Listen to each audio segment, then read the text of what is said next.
After Abdurrahman.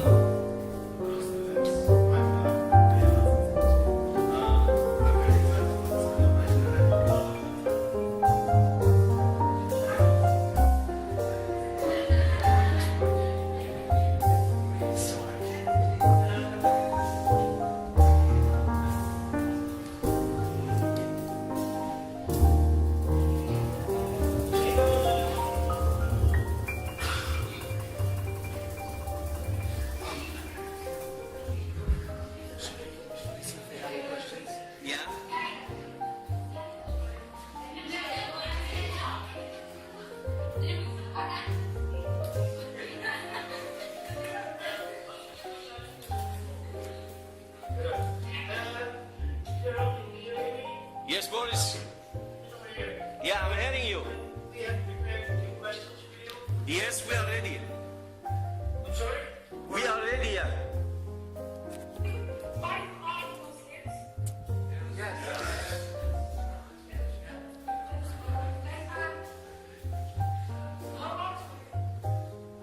We range from about 15 to 17. Thank you.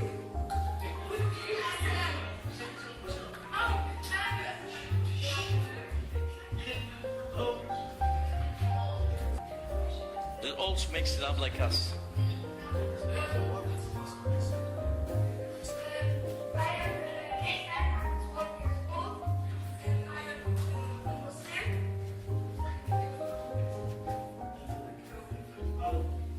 A few of the students in this class are Muslim too, but most of them are not. I guess. We would like to know if all the students. I'd like to just give you briefly what I'm doing with my students there on this board. This board has many advantages. First of all, my lesson here, starting in introduce myself. First of all, my name is, as you see, Hamdy Karim, right? I'm sorry. And then after that, I will start to do it clearly for you. For example, like, my name is Hamdy Karim. I am working in King Faisal School, from the biggest school in Saudi Arabia, Riyadh here. I'm specialized in science, as you see, but more specialized in biochemistry as well for all the classes.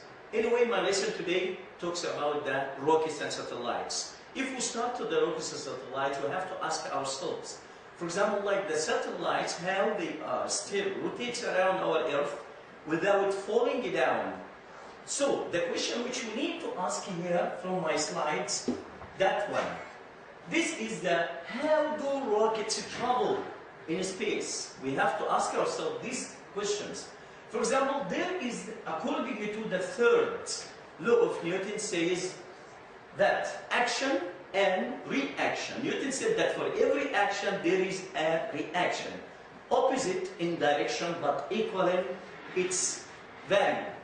So from this case, if we look at this, we'll have it, for example, if I would like to make it as a different colors here, this is the action of the thrust, this is the thrust, the fuels which comes down from the rockets, and due to these gases, hot gases which it produces, releasing the rockets upwards as a reaction. This is briefly third Newton's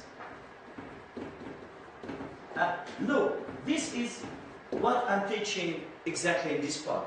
Next, we'll find out that the other slides showing us how this force working, and I like that you like animated pictures. That's why we'll find that this is very simply actions. If we look there, it explains to us the smart board. Make it clear to use the animation in a specific, in a certain way. As you see that the rotation between the solar system, if we have the Earth rotates around the Sun, if we have here the Moon rotates around the Earth, so by this way we can understand that how this rotation happens. We have two kinds of satellites, as you know. Natural by Allah, made by Allah, like what? Like that. Earth's moon. This Earth's moon rotates around it, and we're going to explain how does it revolve. The second one, artificial. That's what we already made. The first one, in Russia, doing it 1961 approximately. Its name is Sputnik, and hardly I found it in the net, and I try my best to bring for you the photographs. Next to do that, we will have it here that the shuttle which already helping us to housing and fixing the satellites in each orbit around the Earth. From this example, we can go directly and see how does it work. Look here, from this case, if we make it in a few minutes, just 1-2 minutes, explaining how our moon rotates around the Earth. It's very simple things. We can do it here, or we can make it even a new slide for us. This is considered that you are standing here on this Earth and you are standing in this area, and I give you some shooting machine to shoot a ball as a moon. This one, by itself, you know that it moves by its mass strongly towards in a horizontal line. But because of the action of the gravity in this area, so it starts to attract the ball. But the ball couldn't find any Earth, so it goes directly in a straight line and so on. Repeated again in the same action of the gravity, but still escaping by its mass as you are rotating these objects around you. And then, under the effect of the attraction, goes directly and so on until it houses in its rotation orbits. That's what we can say there. And the satellite starts to work as our target to send it. From this case, we'll go directly and we'll see how does the moon rotates around our Earth. As you see, it rotates already. Next to do that, if you really follow me and the understanding, let's ask and see exactly how can we have these questions. The type of the force and so on, giving us gravitational forces, effect, air frictions, attractive force, centripetal. If I call any students by the smart board, he will try to prove to us that he understood. Instead of doing like this, No, I can ask him and doing so. This is the answer. And all his friends claps and he says, ah, well. So next, we'll have the second examples. An object that travels around the other objects in the space. So what is it? We'll find out that the good students will say, yes, it is there. But the other student will say, why not? I can use that new technology, satellites and the other labs. Thank you, sir. So by this way, we'll come to next activity. Without smartphone, we cannot do it. Like what? Like I have two kinds of satellites, as I said, natural and artificial. Which one, boys or girls, or make sure that can select and pick it, the names up and put in a correct place? One of our friends here can say, yes, Ninesat's here, it's artificial. Oh, you see, the smartphone, you have to make sure that you are really expert in this. Try your best to have it and come back again to that crosser. Like this, Ninesat, it's artificial, sir. Yes, I'm using it at home. Outside, okay. The other one said, yes, full set. But what about the phonics? I doubt about it. So it's maybe natural. Refused. It means it's not natural. The one, it's a natural. Yes, Earth is a natural. Meteorites, I think this is something that can be artificial. I'm sorry, sir. This is really meteorites which comes from the sun, so it's natural. After that, the phonics, it is only one. By this way, I can ask all the others to see what is the answer here. Without smartphone, we cannot do that. Only one thing I'd like. This is a very brief video showing us how the satellites send it up to the space. Briefly, look how? Look at that. Hot gases which comes out from the nozzles of the rockets. You see? The ignition is there. This is what Newton said and call it as action. Look at there. This is the reaction. Look. Wow. The gas is pushing the earth. At the end we'll find out that, look, the rock. Rock in the space. Even we don't have a chance to see it. Can you believe that 400 kilometers velocity towards the orbit in what? In 1 second. 400 kilometers per second. So by this way, this is a satellite chain at the end of it. And after that we will come and we will see the last one. Only one thing. I'd like to thank you.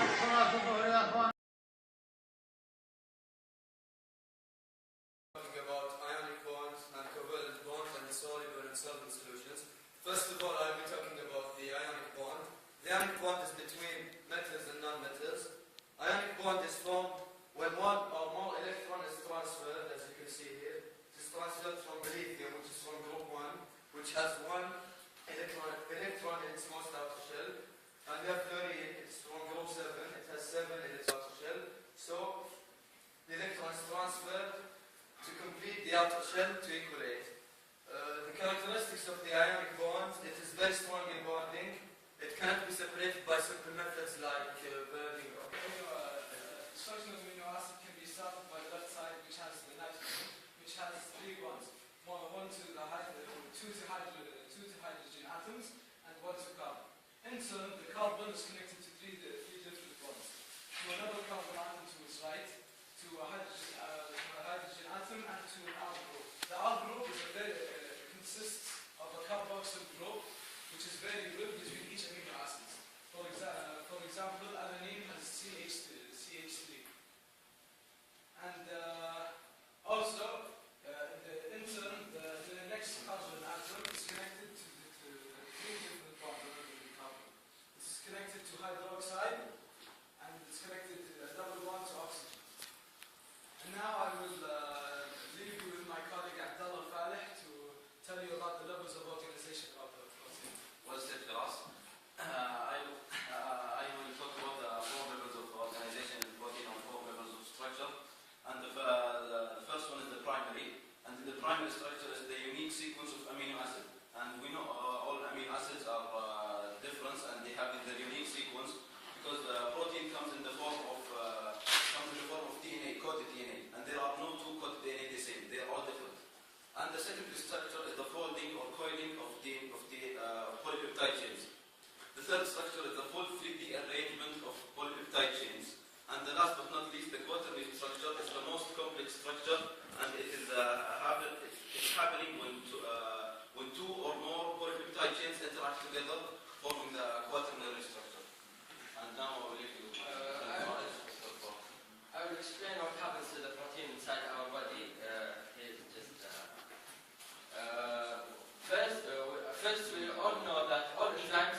Thank you, guys.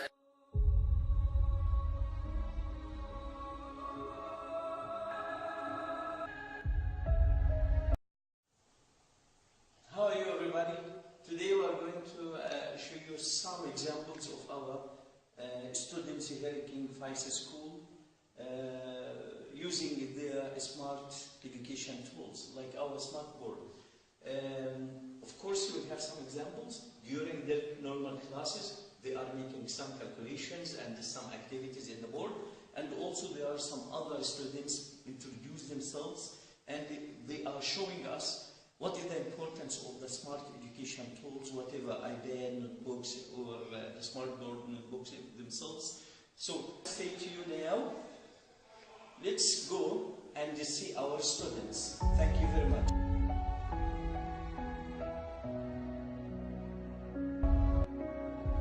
Now, Fahd, what do you say? What do you say about the smart education tools like our smart board and our iPad?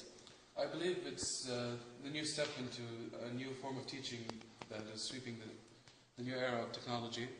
The teaching using technological devices, which seems to be a good way to immerse students into the subject. So, you, Faisal, Yes, hello.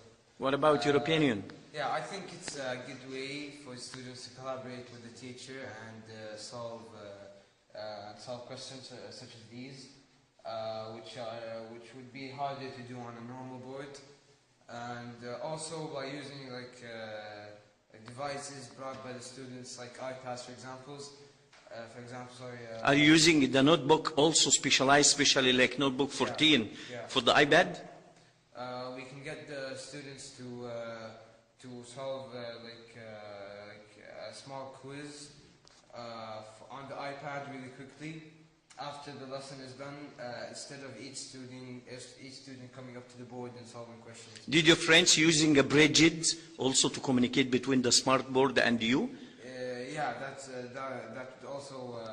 would also be helpful for students to answer questions without needing to get up and get back. Very good, Faisal, very good.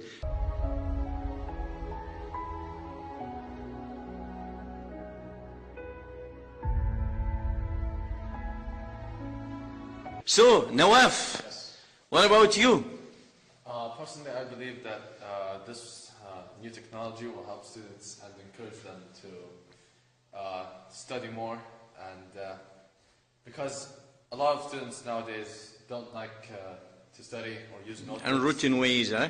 Yes, the old ways. So with technologies like tablets and iPads, they will be encouraged to study and participate in class. Excellent. Abdurrahman, where are you? Abdurrahman, help me.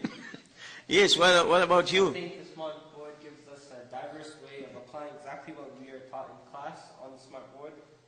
It has many activities, ones that are also fun and useful for us. I think that will really get the information stuck to the students' head. Now, for example, we have this example as a significant figures, 3 and 2 significant figures. Students supposed to pick the correct answers and throw it through the pen which contains the correct numbers. For example, this number, whenever we look at this, 0.000099. How many significant numbers, guys? Yes, correct. This one is 2 significant numbers. So by this way, I will try to find it here. This is correct. Go. We have 3 significant figures and 2 significant figures. So we're basically supposed to drag a number that has 2 here and a number that has 3 here. So show us example. For example, 35.7 has 3 significant figures. So let's take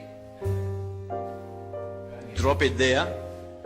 Wow, it disappears, it goes down. Nawaf, can you show us? Drag someone correct or wrongs, what do you say? Yeah. All of them would be this as figures. It refuses, it rejects it. What about you, Faisal? Can you do it? Yeah, show it.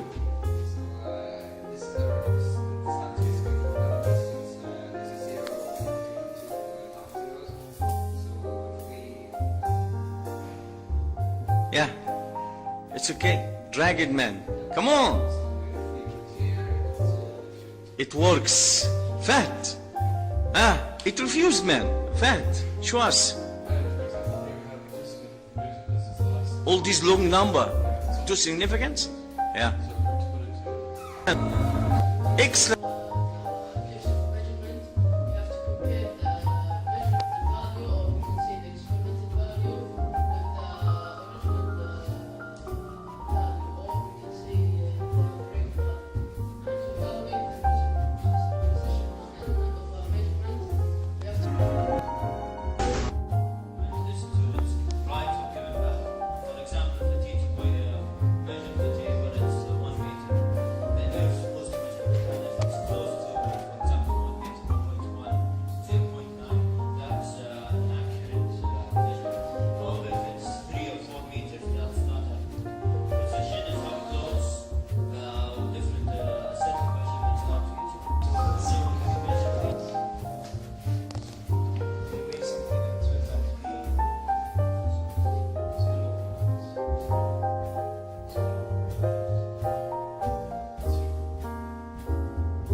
So this is the first step for your answering the questions, right? Okay. So by this way, if you want rounding, what are you going to select? The least number of the significance or what? We don't see significant numbers. We have to have another number. So we always have to have two numbers, and the third number has to be estimated. Very good.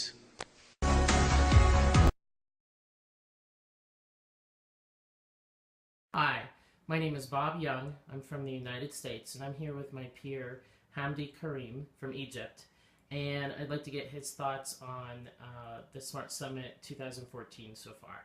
Yeah, this is a very good chance for me to be here among all my colleagues, Smarties all over the world, more than 76 persons they represented their countries, and they are doing their best to improve the education process. I've been there before in Hamburg, and I add many thanks for my smart education system information. But here, for example, yesterday and before yesterday, we have already added many experiences in the smart amp.